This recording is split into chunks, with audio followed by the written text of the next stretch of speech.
번째 시간입니다. 제목은 딱히 이제 뭘 할까 고민하다가 그냥 오늘 오바댜에게 배우는 태도라는 제목으로 이렇게 함께 은혜를 나누려고 이렇게 제목을 정해봤습니다. 성경을 읽다 보면은 이거는 뭐 별로 중요하지 않은 것 같은데 좀 장황하게 설명하고 종종 그 지면을 그렇게 화려하는 그런 경우가 볼 수가 있는데요. 방금 우리가 읽었던 이 열왕기상 18장 이게 바로 그 상황입니다. 1절을 다시 보시면 많은 날이 지나고 제3년에 여호와의 말씀이 엘리야에게 임하여 이르시되 너는 가서 아합에게 보이라. 내가 비를 지면에 내리리라. 하나님께서 이렇게 명하시고 그리고 16절에 보시면 엘리야가 그 말씀에 순종해서 아합을 만나는 그런 대목이 나옵니다. 그런데 제가 여기서 무슨 문제를 제기하고 싶냐면 1절에서 하나님의 명령이 떨어지고 16절에서 결국에는 이 엘리야가 아합을 만나는 그런 어떤 일들을 하는데 그 사이에 있는 2절부터 15절까지의 말씀이 굳이 거기에 삽입하지 않아도 될 내용들 같은데 뭔가 이렇게 장황하게 뭔가 설명을 하려고 하는 그런 느낌이 든다는 겁니다. 사실 내용은 딱 하나 아닙니까? 엘리야가 아합을 만나러 가는데 그 사이에 오바댜라는 등장하는 인물이 나와서 연결시켜주는 이제 그런 내용이에요. 그 내용상 큰 줄기를 볼 때 이 내용은 별로 중요하지 않는 내용이에요. 생략해도 됩니다. 아합과 엘리야가 만나는 게 중요한 거지 굳이 성경 요 대목에 굉장히 길게 설명을 해놓고 있더라는 겁니다. 이걸 보면서 뭘 느꼈냐면 여기에 무슨 하나님의 의도하심이 있겠다라는 그런 생각을 가지게 된 겁니다. 다시 그래서 열왕기상 18장을 가만히 읽어보니까 이 내용이 하나님의 의도된 인도가 있겠구나. 아합과 엘리야가 만나는 것도 중요하지만 그 과정 가운데 하나님께서 오바댜라고 하는 그 무명의 한 사람을 소개시켜주고 싶으신 거예요. 우리에게. 오늘 포인트가 하나가 여기 있습니다. 왜 하나님께서는 별로 영적으로 그렇게 영향을 많이 끼칠 것 같지 않는 중요하지도 않는 오바댜를 끼워 넣어서 설명하시기를 원하신 것일까요? 엘리야는 영화로 치면 주인공이에요. 주연에 속합니다. 이 엘리야는 악한 아합 왕 앞에 전쟁을 선포하고 역사의 전면에 나와서 그렇게 역사의 큰 물줄기를 바꾸는 그런 역할을 했던 사람이 우리가 존경하는 그 선지자 엘리야 아닙니까? 그의 기도로 말미암아 3년 동안 비가 내리지 않는 일이 일어났고요. 또다시 그가 또 기도하니까 죽은 사람이 살아나는 기적도 일어났고요.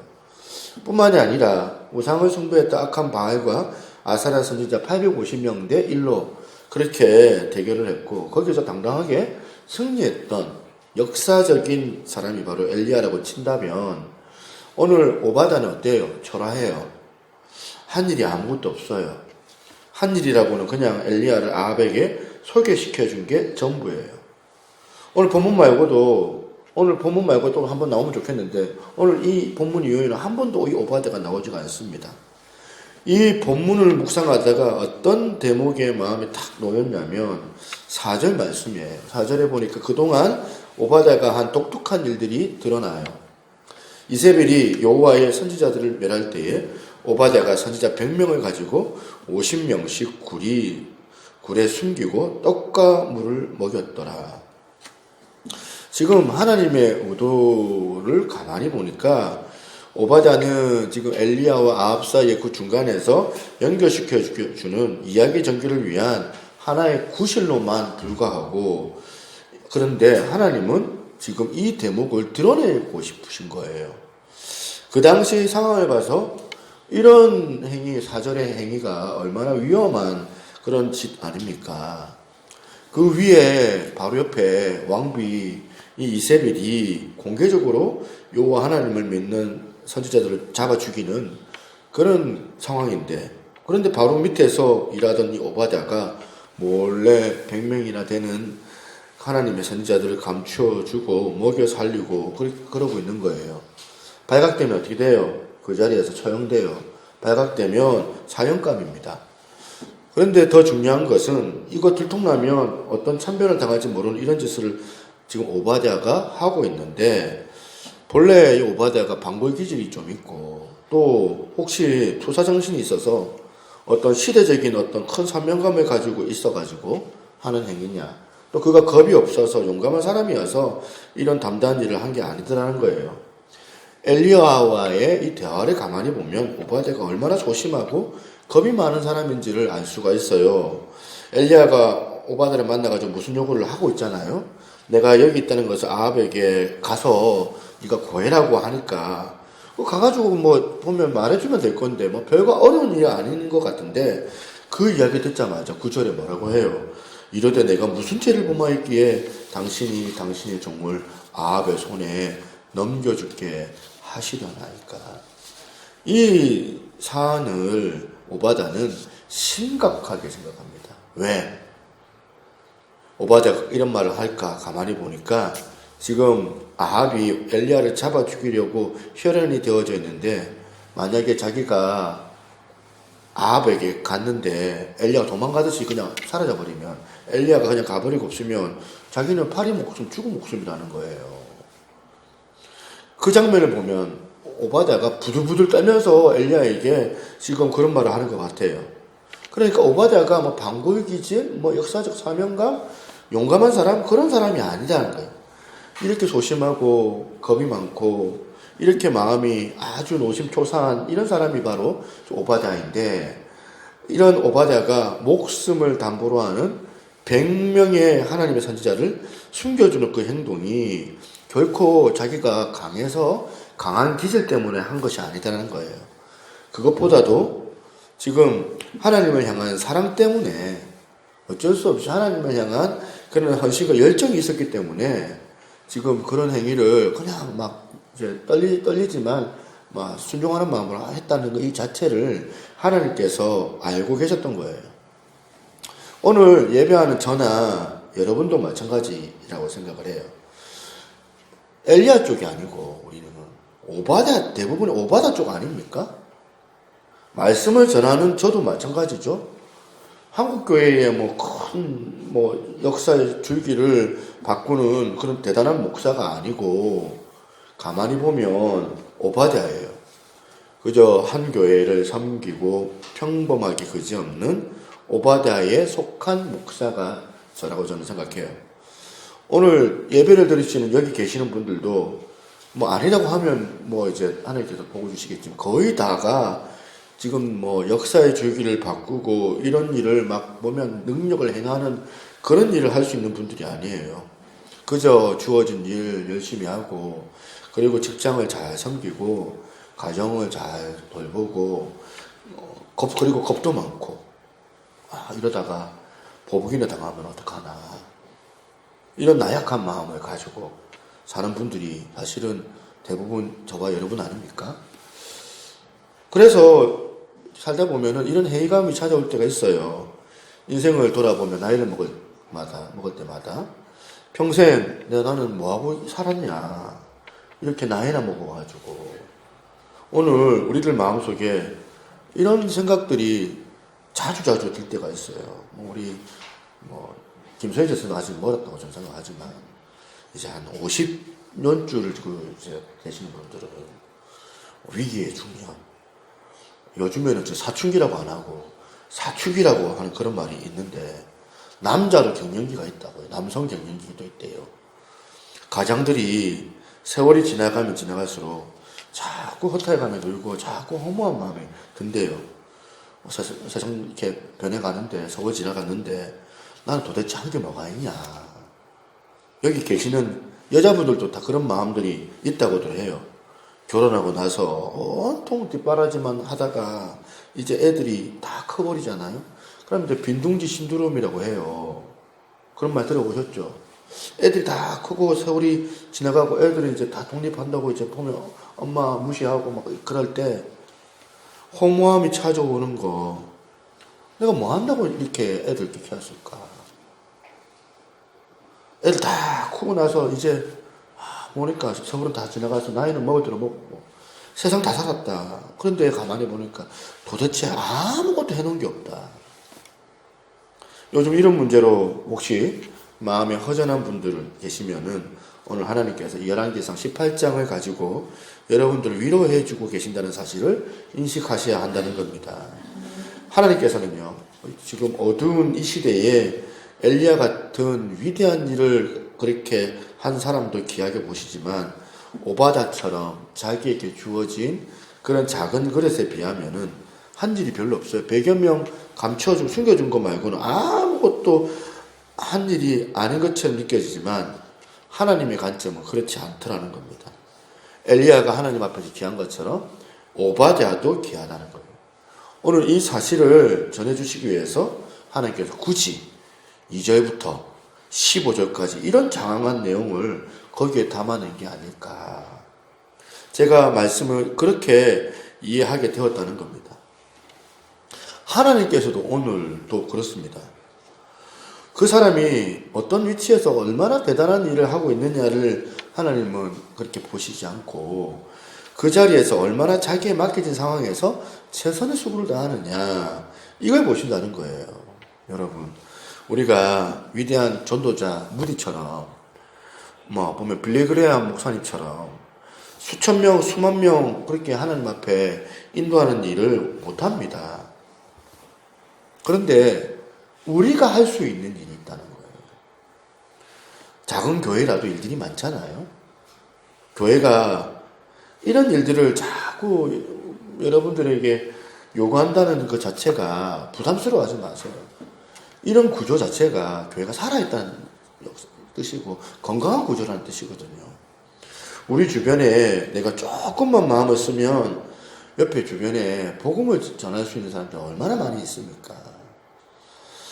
한국교회가 욕을 먹잖아요. PD수첩이라든지 시사 프로그램에 교회가 꼭 보면 무슨 사이버 집단처럼 그렇게 투영이 돼가지고 계속 목회자들이 끊임없이 고발을 당하는 그런 상황에서 교회가 부도덕한 곳이 아니다라는 것을 보여주는 것이 바로 저나 여러분들이 할 수 있는 일이라고 저는 생각을 하거든요. 그래서 여러분에게 저는 촉구합니다.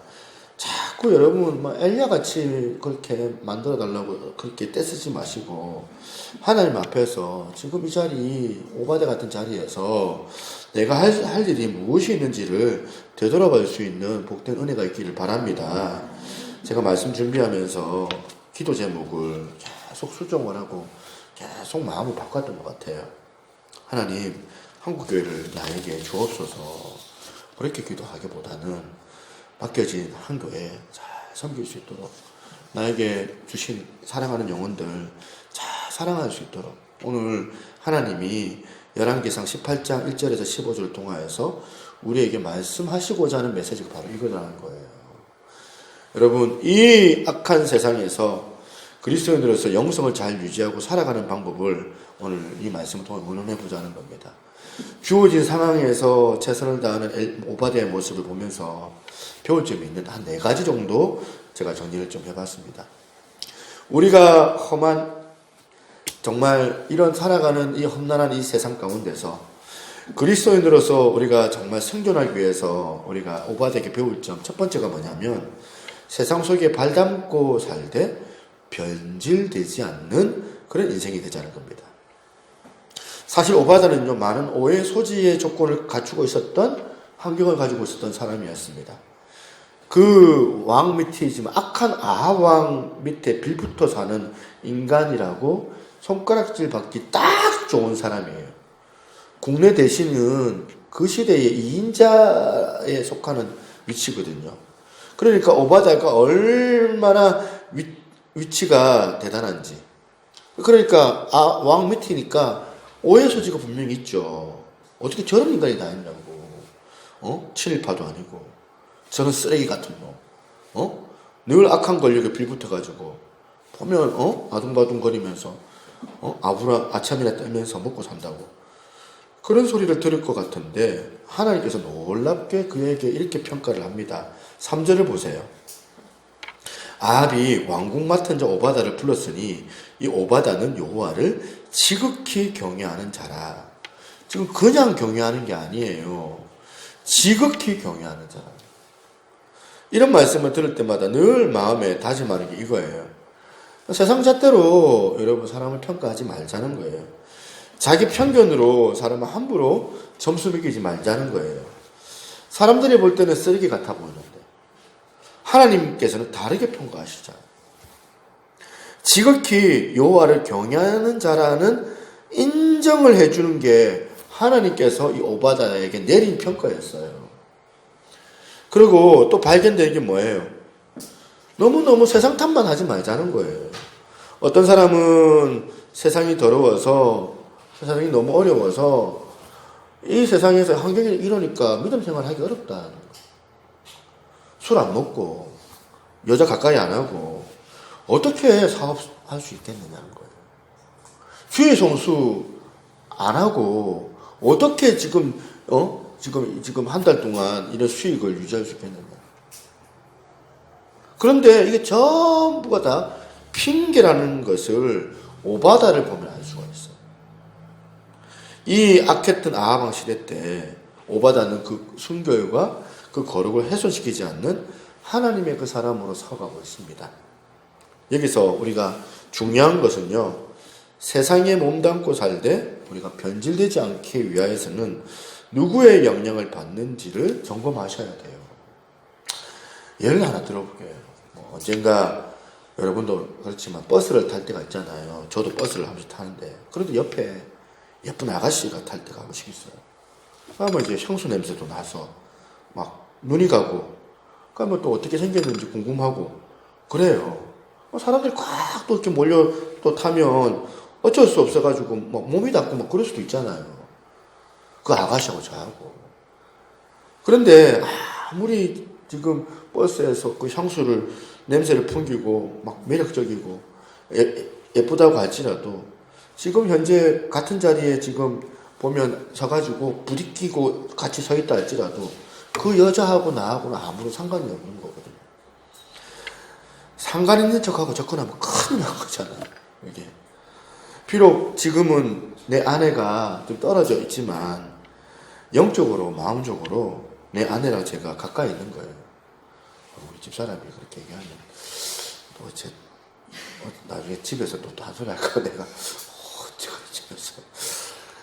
그러니까 저는 그 여자에 대해서 눈길도 안 주고 말도 안 붙이고 관심도 안 가지는 거예요. 눈 감고 자버려요. 마음이 쓰이면. 그러니까 영적으로도 똑같은 얘기예요. 얘기잖아요. 우리가 육신적으로 세상에 몸을 담고 살아요. 부패하고 그리고 타락한 세상, 그런 조직 속에서 우리가 피할 수가 없어요. 그러나 몸은 세상을 발담그고 있지만 우리의 영은 누구랑 가까이 있는 거? 하나님과 가까이 사는 거. 그분의 영향을 받아야 되는데 그분으로부터 우리가 공급을 받아야 되는 거예요. 그래서 몸은 이 여자 옆에 버스를 타고 같이 가고 있지만 마음은 내 아내 옆에 가고 있는 거, 그게 영적으로도 그런 일이 일어나야 된다는 거예요. 두 번째, 꼭 이렇게 얘기하면 그것만 딱 기억을 해가지고 내가 곤란해가지고 여하만 딱 생각을 하더라고. 그 여하에 투영되어지는 깊은 그 의미를 여러분들이 생각을 해서 여러분 얘기할 때 여하만 얘기하지 마시고 그 예화에 들어있는 깊은 의미를 여러분들 되새길 수 있는 은혜가 있기를 바랍니다. 아멘 했습니다. 두 번째, 오바댜에게서 배우는 희한 모습이에요. 세상 사람들과 다른 물질관을 가진 인생이 되는 거예요. 물질관이라는 게 얼마나 중요합니까? 앞에서 이 오바댜가 그 아합과 이세벨 몰래 100여 명의 선지자들을 숨겨주고 먹여 살렸다고 그러는데 여러분 생각을 해보세요. 3년 동안 비가 내리지 않았으니까 그 사회가 얼마나 물가가 폭등을 했겠습니까? 수요의 법칙에 따라가지고 생수 500ml 구하는데도 어마어마한 돈이 들었을 거예요. 그리고 생필품이 얼마나 모자랐겠습니까? 물가가 그렇게 막 폭등하는데 지금 오바댜가 어떻게 해요? 남의 식구 100여 명을 먹여 살린다는 게 뭘 의미하는 걸까요? 이게 오바댜의 물질관을 말해주는 거거든요. 지난주 잠깐 말씀을 드렸지만 우리 물질을 어디에 쓰느냐, 어떻게 우리가 하나님께 주신 그 물질을 쓰고 있느냐, 그게 바로 우리 인격이라는 거예요. 우리의 영성이 이거예요. 물질을 어떻게 쓰느냐. 세상을 대표하는 아합이 지난주 보여줬던 행동이 뭡니까? 아합은 자기의 재물, 말과 노새를 살리는 일에 엄청 마음을 기울였던 그 왕이었어요. 여기에 반해가지고 오바다는 얼마나 대조적인 모습을 보여주고 있습니까? 여러분 솔직히 스스로 한번 대답을 해보세요. 마음으로 대답하지 말고.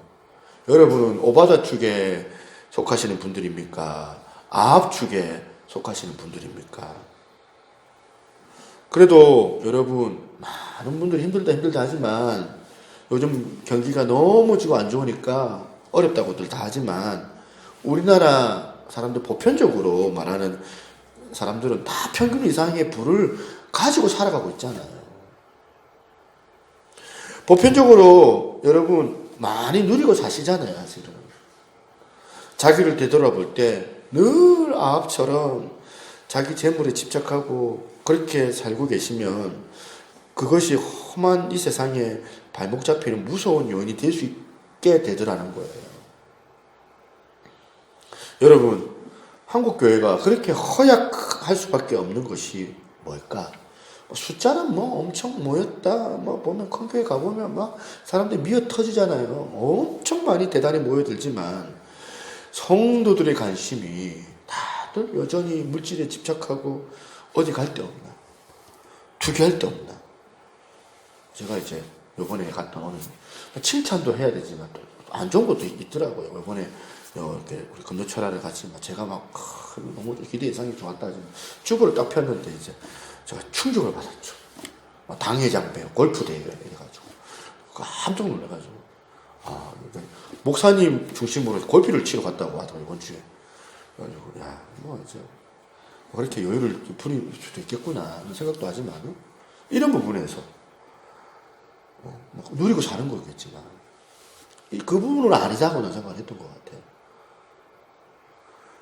온통 인생의 관심이 보면 재테크에는 관심이 있고 물질에 집착해서 뭐 어디 막 그거 갈 데 없나, 어디 뭐 재테크할 데 없나, 투기할 데 없나, 여기에만 막 집중을 해가지고 그게 다 나쁘다고는 생각하지 않지만은 온통 인생의 관심이 이제 재테크에만 그렇게 관심이 있고 그래가지고는 문제가 있는 거거든요. 여러분, 교회의 문제는 탐욕적인 우리들의 모습 때문이 아닙니까? 저는 우리들의 신앙이요, 너무 보면 관념적이고 추상적인 데에만, 두리뭉실한 데에만 거기에만 집중을 해가지고 날마다 거기에만 할렐루야 아멘 하는데 실제적으로 현실적으로 자기 물질을 가지고 연약한 사람들에게, 불쌍한 사람들 위해서 한 푼도 내놓지 않는 그런 이율배반적인 그 태도가 청산되지 않는 한 한국교회 부흥, 우리 새누리교회 부흥은 없다고 생각합니다. 지난 한 주간 저나 여러분들 한번 돌아보면서 여러분들이 사용하고 있는 그런 어떤 물질의 내역서를 한번 가지고 한번 보세요. 지난 한 달 동안 어디에다가 돈을 주로 썼는지, 그게 여러분의 믿음이요, 여러분의 인격이거든요. 오바다에게서 건강한 물질관을 여러분 배우시기를 바랍니다. 저는 교회적으로나 여러분 개인적으로나 여러분의 그 물질관이 은혜를 받아가지고 그 물질관이 변화되는 역사가 일어나게 되기를 바랍니다. 세 번째로, 겸손한 태도를 가져다주는 영적 분별력을 가진 인생이 되자는 겁니다. 어려운 얘기인 것 같아요. 겸손한 태도를 가지긴 해야 되는데 이걸 가지기 위해서 어떻게 된다고요? 영적 분별력을 가지는 인생이 되자는 거. 아합도 엘리야를 만났고 오바다도 엘리야를 지금 만났는데 이 두 사람이요, 엘리야에게 대하는 태도가 너무 달라요. 아합은 만나자마자 엘리야가 어떻게 합니까? 오만불손한 태도로 엘리야를 비난합니다. 17절 말씀. 엘리야를 볼 때에 아합이 그에게 이르되 이스라엘을 괴롭게 하는 자여 너냐? 아주 엘리야를 가소롭게 대하고 있는데 오바다는 어떻게 합니까? 7절에 오바다가 말합니다. 오바다가 길에 있을 때에 엘리야 그를 만난지라 그가 알아보고 엎드려 말하되 내 주 엘리야여 당신이니까. 지금 엎드린다는 게 뭐예요? 엎드린다는 것은 그 권위에 지금 굴복한다는 뜻 아닙니까? 이게 말이나 되는 소리냐는 거예요. 오바다는 지금 권력으로는 지금 서열 2위예요. 2인자예요. 어마어마한 권력을 가지고 있는 사람. 엘리야는 지금 지명수배자거든. 그런데 누가 누구에게 지금 굴복을 하고 있냐는 겁니다. 영적으로 보지 않으면 이게 설명할 길이 없어요. 오바다가 훨씬 높은데. 영적인 세계는 그런데 여러분 교회를 보시면 아시잖아요. 여기 계시는 분들 사회적으로 얼마나 훌륭한 분들이 계시는데 보면 나이도 있으시고 경험도 많으시고 저 같은 젊은 목사, 교회 목사, 담임 목사라는 이유만으로 얼마나 저를 대접해주고 저를 존중해 주는지요. 그러면 제가 그런 걸 어떻게 받아야 합니까? 저는 우쭐대고 당연하게 생각하면서 내가 대단하구나. 제가 그렇게 그런 마음 가지면 안 되는 거잖아요. 영적으로 받으면 되는 거거든요. 내가 대단한 게 아니고 이분이 내 안에 계시는 하나님의 그 일들을 귀하게 보시는 하나님을 너무 귀하게 생각하니까 저분도 나를 이렇게 존중해 주시는구나. 그렇게 받아야 되는데 어떤 목사님들 가운데는 이해가 안 되는 분들이 간혹 있죠. 어이없이 간혹 목사 그렇게 어이없는 목사나 그런 사역자들을 만나요. 보면 나이도 얼마 안 먹었는데 얼마 먹지도 않았는데 목에 막 힘을 탁 주고 항상 자기가 어른이에요. 대접받으려 목사 대접받으려. 여러분 목사가 어른입니까? 그런 게 아니잖아요. 교회에서 강단에서 영적인 권위를 가지고 그렇게 선포하지만 강단에 내려가면 어른들에게 예의를 지키는 거예요. 저는 여기 계신 우리 전사님들 계시는데 조심스럽죠. 부교육자들이시니까 또 제가 또 이렇게 부탁해야 될 일도 있지만 저보다 나이가 많으시니까 또 어떻게 할 때는 또 내가 어떻게 뭐라 할 수가 없을 때가 한씩 있어요. 저보다 경험도 있으시고. 교회는 영적인 공동체거든요. 엘리야가 대단해서가 아니라 믿음의 눈을 가지고 바라보니까 엘리야 배후에 계시는 하나님이 보이니까 그 목사에게 그 엘리야에게 오바다가 굴복하는 거예요. 저는 목사니까 이런 부분들에 대해서 계속 애를 쓰고 그렇게 해야 되지만 성도님들에게 제가 이참을 들어서 한마디 해야 되겠습니다. 여러분들이 목회자들을 어떤 태도로 대하는 것 자체가 여러분들의 믿음이에요. 어떤 분들은 목회자를 아합처럼 대하는 분들이 계세요. 결코 그런 태도는 옳은 태도가 아니라는 거예요. 마음으로 존경이 우러나오는 그 사람이 바로 믿음이 있는 사람이거든요. 여러분 더 중요한 게 뭔지 아십니까?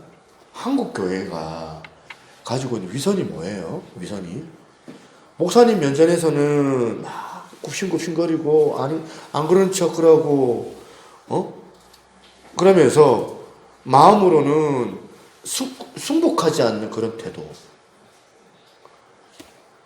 실질적으로는 무시하는 그런 태도. 본문의 오바다를 한번 보세요. 오바다에게 엘리야가 아합에게 말해라. 내가 여기 있다라고 전하라고 하니까 그건 자기에게 죽으리다 할 만큼 어렵다고 하고 그랬는데 고집을 꺾지 않으니까 엘리야가 오바다에게 어떻게 말할 때 오바다가 어떤 태도를 취합니까? 16절 말씀. 가서 아합을 만나 그에게 말하되 뭘 말하는 거예요? 안 된다. 저는 못합니다. 저한테 이런 거 시키지 마세요.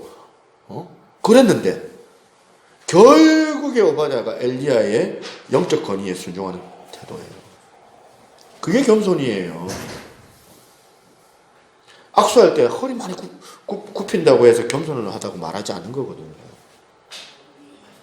우리 교회에 이렇게 그렇게 새파란 젊은 목사가 권하는 것이 있는데 그게 악한 게 아니면, 그것이 악을 행하는 것이 아니고 불법이 아니면 자기 생각이 좀 틀려도 자기 생각 굴복하고 순종하고 그러면서 여기까지 따라왔던 수많은 성도님들을 저는 머리 숙여 존경합니다. 그래야지 교회가 건강한 거잖아요. 그래서 면전에서 굽신거린다고 해서 겸손한 게 아니에요. 그거는 위선이거든요. 저는 우리 교회가 이런 영적 질서가 잘 잡혀있는 교회가 된 것을 하나님 앞에 감사합니다. 마지막, 네 번째, 오바다에게 배우는 태도가 뭐냐? 세상에 뒤지지 않는 실력을 갖추자. 여러분, 오바다가 하나님 앞에 무슨 평가를 지금 받았습니까? 지극히 하나님을 경외하는 사람이라는 평가를 하나님께로부터 받았습니다. 그 말은요, 그 왕궁을 책임지는 2인자 자리를 올라가기까지 무슨 뇌물 바치고 더러운 짓 하면서 그 자리에 올라간 그런 자리가 아니라는 거예요. 뇌물 써가면서 높은 자리에 올라간 위치가 아니라는 거예요. 오바다는 어떤 방법으로? 하나님의 방법으로. 하나님 두려워하면서, 그러면서 그런 높은 자리에 올라갈 수 있었다는 거예요. 그게 뭘 의미합니까? 남만큼 해가지고는 절대로 그러지 못한다는 거예요. 실력을 갖춰야 된다.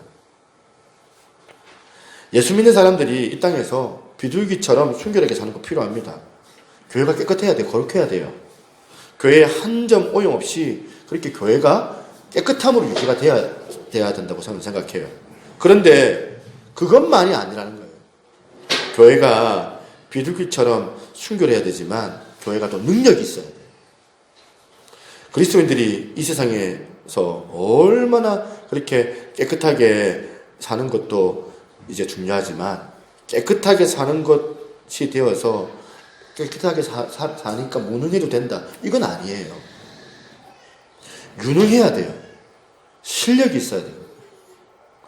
우리 젊은 애들 나중에 이 얘기를 할 건데 머리 싸매고 공부해야 돼요. 맨날 예수 믿는 놈들이 비실거리고 오면 세상에 꽁물이나 따라다니고 그게 아니고, 저는 여러분들의 자녀들이 세상에 몸담고 살 때 세상에 물들지 않는 하나님의 거룩한 순결한 사람, 순결한 그런 사람이 되기를 원하지만 또 다른 한축으로는 실력 있는 자녀들이 돼야 돼요. 유능하고 영향력 미치고 오바다처럼 그렇게 더럽고 비열한 짓 안 해도 한 자리를 차지할 수 있는 능력이 우리 자녀들은 있어야 된다. 그러려면 어떻게 돼요? 하나님 앞에 은혜를 구해야 돼요. 노력을 해야 되는 거예요. 또 하나는 다니엘을 보세요. 다니엘이 포로로 끌려가가지고 그 우상 잡신들, 이 바벨론 사람들이 섬길 때 그 먹는 그 음식들을 안 먹겠다는 거예요. 다니엘이 뜻을 정했다는 거예요. 중요한 게 뭡니까? 뜻을 정해가지고 비실비실했습니까? 다니엘이. 다니엘서 1장 20절 보세요. 왕이 그들에게 모든 일을 묻는 중에 그 지혜와 총명이 온 나라 박수와 술격보다 10배나 나온 줄을 아노라. 깨끗한 것만으로는 안 된다는 거예요. 실력을 쌓아야 된다. 능력이 있어야 된다는 거예요. 인정받아야 된다는 거예요. 영향력 있는 그리스도인들이 되어야 된다는 거예요. 하나님 앞에서 여러분 최선을 다하십시오. 그래서 오늘 어디 놀러 갔고 맛집 탐방 뭐 이렇게 살지 말고 최선을 다해서 시간을 드리는 거예요. 그래서 어두운 이 시대에 영향력을 미치는 인물로, 오바다 같은 그 인물로 살아가시는 여러분 되시기를 주님의 이름으로 축원합니다.